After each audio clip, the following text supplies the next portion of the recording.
তো বন্ধুরা এখানে একটি প্লেটের মধ্যে দেখতে পাচ্ছেন হলুদ গুঁড়া, মরিচ গুঁড়া, জিরার গুঁড়া, লবণ, আদা বাটা, রসুন বাটা, এরপরে চ্যাপা শুটকি, এরপরে পেঁয়াজ কুচি, কাঁচামরিচ কুচি, এরপরে দেশি চিংড়ি মাছও নিয়েছে। এখন দেখতে পাচ্ছেন একটি পাতিলের মধ্যে মসুর ডালও নিয়েছে আম্মু।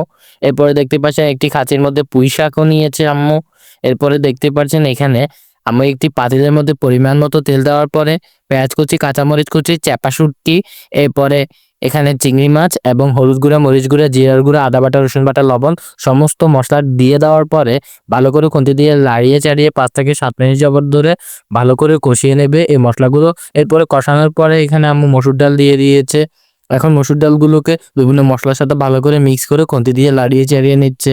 এরপরে দেখতে পাচ্ছেন এখানে 1 কাপ এখানে আম্মু পানি দিয়েছে। এখন এই পানি সহ বিভিন্ন মশলাপাতিকে ভালো করে একটু লাড়িয়ে খুন্তি দিয়ে লাড়িয়ে চাড়িয়ে দেওয়ার পরে হালকা একটু কষিয়ে নিয়েছে। দেখতে পাচ্ছেন 5 মিনিট যাবত ধরে সমস্ত উপাদান এবং ডাল সহ ভালো করে একটু কষিয়ে নেওয়ার পরে এখানে দেখতে পাচ্ছেন খাঁচি থেকে সুন্দর করে খুন্তি দিয়ে আম্মু এখানে পুঁইশাকগুলোকে একের পর এক দিয়ে দিয়েছে। এখন ভালো করে এই পুঁইশাকগুলোকে এখানে বিভিন্ন উপাদানের সাথে ভালো করে লাড়িয়ে চাড়িয়ে খুন্তি দিয়ে এখন 15 থেকে 20 মিনিট যাবত ধরে ভালো করে কষিয়ে নেবে।